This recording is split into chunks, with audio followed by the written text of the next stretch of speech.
amal hati. Apakah hati kita yakin gak sama Allah SWT? Dan Umar mendengar cerita itu semakin yakin sama Allah. Makanya nanti muncul kasus di zaman Umar tuh luar biasa. Ini presiden kalau imannya 100% ke Allah, ada masalah di negaranya tuh, dia tinggal bilang ya Allah, beres tuh masalah. Jadi di Mesir waktu itu ada musim paceklik, sampai sungai Nil tuh hampir habis tuh. Sehingga air sungai Nil gak mengalir lagi ke ladang-ladang jagung, gandumnya orang-orang Mesir. Dan orang Mesir yang dulunya menyembah anak sapi betina mulai syirik lagi nih. Mulai berpikir, kalau kayak gini mah sama aja. Setelah Islam datang kita tetap aja susah, paceklik. Mending kita doa lagi ke nenek moyang kita, dewa-dewa yang dulu. Gubernur Mesir yang namanya Amr bin As waktu itu ngirim surat kepada Umar ke Madinah. Ya Amirul Mukminin, Mesir sedang diuji oleh Allah dengan kekeringan dan masyarakatnya hampir syirik. Kami mohon bantuan dari pusat, dari Madinah untuk membantu bagaimana mengatasi kekeringan di Mesir. Begitu surat itu sampai ke Umar bin Khattab, Umar menulis balik surat dalam bentuk doa. Bismillahirrahmanirrahim. Ya Allah, turunkanlah hujan untuk masyarakat rakyat Mesir. Dikirim ini surat ke Mesir. Waktu itu ibu kotanya masih Alexandria, belum Kairo. Dikirim ke Alexandria. Malam itu diambil sama Amr bin As.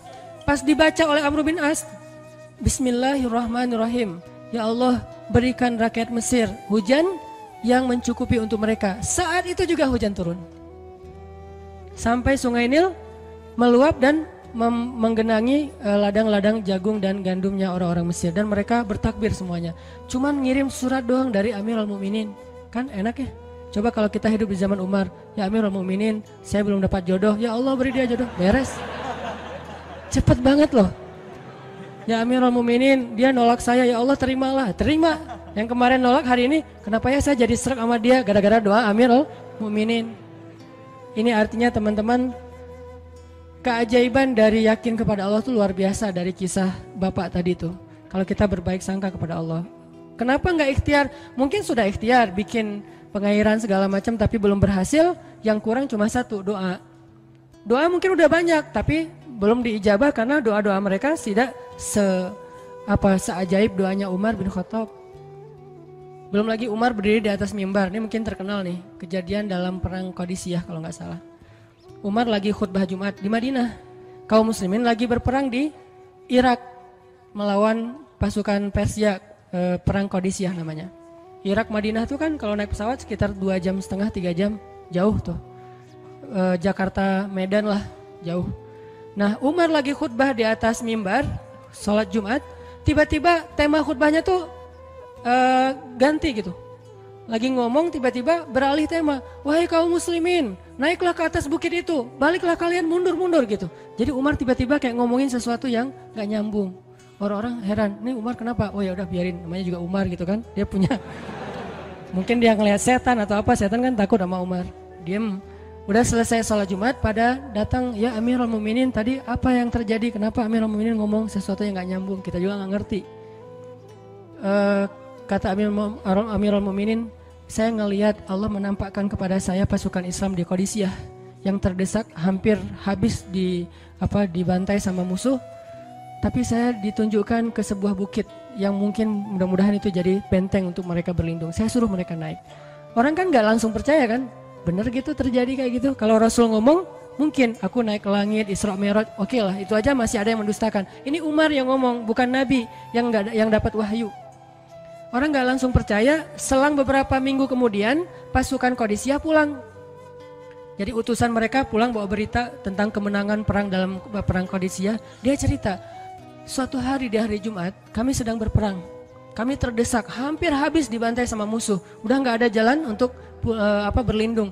Tiba-tiba kami mendengar suara Umar, Amirul Mukminin berteriak, wahai kaum muslimin, naiklah ke atas bukit ini supaya kalian terlindungi. Akhirnya kami mundur naik ke atas bukit dan selamat waktu itu.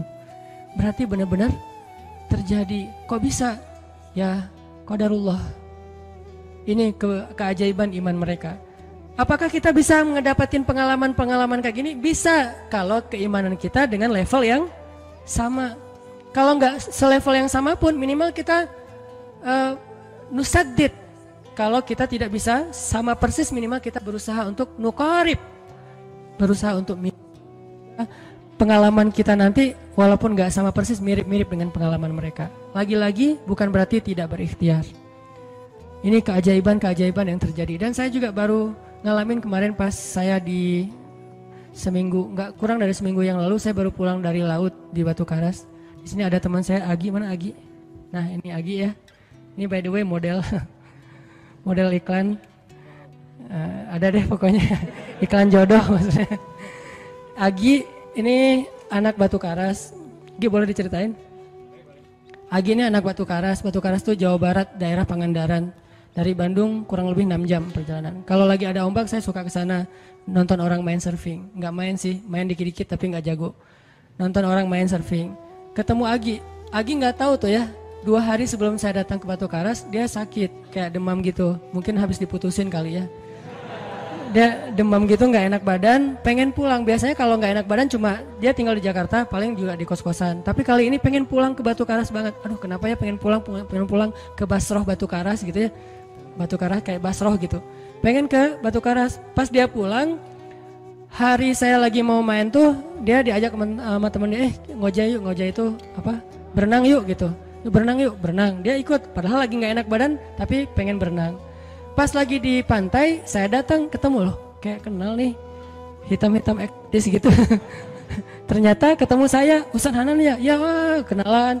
Ustadz saya tuh ketemu Ustadz kemarin di Meruya pas kajian minggu bulan yang lalu. Cuman karena jamaahnya banyak, saya nggak bisa ketemu Ustadz, nggak bisa salaman. Saya waktu itu membatin, ya Allah saya pengen banget ketemu Ustadz Hanan langsung, tapi jangan dalam suasana ta'lim yang ramai, langsung berdua. Mudah-mudahan terkabulkan. Akhirnya Agi banyak istighfar sebulan istighfar. Akhirnya terjadilah yang tadi itu, dia nggak enak badan. Saya juga tiba-tiba ujuk-ujuk, kenapa ya saya pengen ke Batu Karas, ternyata di sana ada ombak. Kan ada Agi. Ketemu aja di Batu Karas. Itu cara Allah menskenariokan. Dan itu terbukti banget loh, istighfar. Bukan karena saya orang soleh. Dan kita bisa istighfarin siapa aja. Saya pengen ketemu ini, saya pengen. Dan itu ajaib. Kalau misalnya nggak ketemu pun di dunia, insya Allah ketemu dengan orang soleh itu nanti di akhir. Apa ruginya beristighfar dan berdoa? Nggak ada ruginya kan? Ya Allah, saya pengen banget ketemu dengan misalnya sebutlah ulama yang paling kita ngefans di dunia siapa gitu, dengan Imam Sudais, Imam Masjidil Haram. Pengen banget jabat tangan sama Imam Masjidil Haram yang imamin umat Islam seluruh dunia gitu. Tapi kan nggak mungkin. Kita umroh, kita haji juga nggak bisa ketemu dengan Imam Sudais. Kita berdiri paling depan ya, di dekat dengan Hajar Aswad. Begitu mau sholat diusir tuh. Begitu selesai salam langsung dipagar betis sama askar-askarnya. Susah ketemu beliau tuh, ajaib banget kalau bisa ketemu. Tapi kan nggak ada salahnya beristighfar kan? Astagfirullah, astagfirullah, ya Allah, Sudais, astagfirullah, astagfirullah, Sudais, astagfirullah. Terus aja gitu. Pengen ketemu Sudais. Tiba-tiba bisa aja Sudais datang ke Indonesia, ada seminar apa, mungkin bisa ketemu. Yang paling logisnya. Atau kalaupun nggak ketemu di dunia, tiba-tiba bangkit dari kubur di sebelah kita. Siapa? Kan kamu sering manggil saya dulu, siapa? Sudais. Sudais yang mana ya? Imam Masjidil Haram, Masya Allah Syekh gitu. Dan orang soleh nanti di akhirat, dialah yang salah satu akan menyelamatkan kita dari perjalanan yang sulit. Selain syafaat Rasulullah SAW. Jadi kalau disebut nama Nabi, kita spontan ya, Sallallahu Alaihi Wasallam. Kalau perlu bahkan kayak respect banget gitu. Kalau disebut nama Nabi langsung Sallallahu Alaihi Wasallam, karena luar biasa jasa Rasulullah. Yang jelas selain Rasulullah Sallallahu Alaihi Wasallam, nanti ulama-ulama orang-orang soleh juga bisa nolongin kita di akhirat. Jadi kalau kita doa, ya Allah pengen banget ketemu si Fulan, Syekh Fulan, Ustadz Fulan, Kiai Fulan. Kalau nggak ketemu pun di dunia, pasti ketemu di akhirat. Yang jelas harapan kita nggak mungkin Allah abaikan gitu aja, nggak mungkin. Pasti Allah kabulkan. Cuman Allah kadang-kadang menggunakan cara yang lebih baik daripada yang kita pernah bayangin. Ketemu beliau di dunia paling cuma selfie. Tapi kalau ketemu di akhirat, dibawa selamat di sirat yang panjang, lebih mending mana? Ketemu nih dengan seorang ulama, orang soleh yang kita ngefans banget nih. Pokoknya saya pengen banget selfie sama beliau, ya Allah. Apalagi kalau orang soleh itu followersnya banyak, misalnya ya 1.100.000. Sedikit itu mah, banyak model yang 17 juta, 19 juta. pengen followersnya nambah kalau selfie sama beliau, cuma nambah followers. Tapi kalau ketemunya di akhirat, nambah apa? Nambah derajat, naik level. Kita jadi selevel dengan masuk ke level beliau, padahal kita mah malahnya nggak selevel gitu. Kenapa? Karena dibawa sama beliau. Orang soleh itu kalau mau masuk surga, teman-teman nyari teman-teman yang mencintainya di dunia. Ya Allah, mana fulan, dia mencintai saya di dunia. Ya Allah, mana fulan, dia mencintai saya di dunia. Allah bilang, dia masih tuh di sidang, belum beres-beres, sudah sidang ke-30 misalnya. Kan sidang di dunia aja satu kasus berpuluh-puluh kali kan, gimana sidang akhirat lebih berat lagi tuh. Ya Allah, tolonglah dia, selamatkan dia karena saya mencintainya selama di dunia karena engkau. Akhirnya orang-orang soleh pada balik lagi. Dari surga balik lagi ke padang mahsyar. Demi ngapain? Demi menyelamatkan orang-orang yang mencintai mereka semasa di dunia. Datang ke padang mahsyar, cari ke bagian informasi. Tolong dong yang namanya ini gitu, panggilin. Perhatian, Hanan At-Taqi dipanggil sama Syekh siapa gitu teh. Saya dipanggil, datang aja.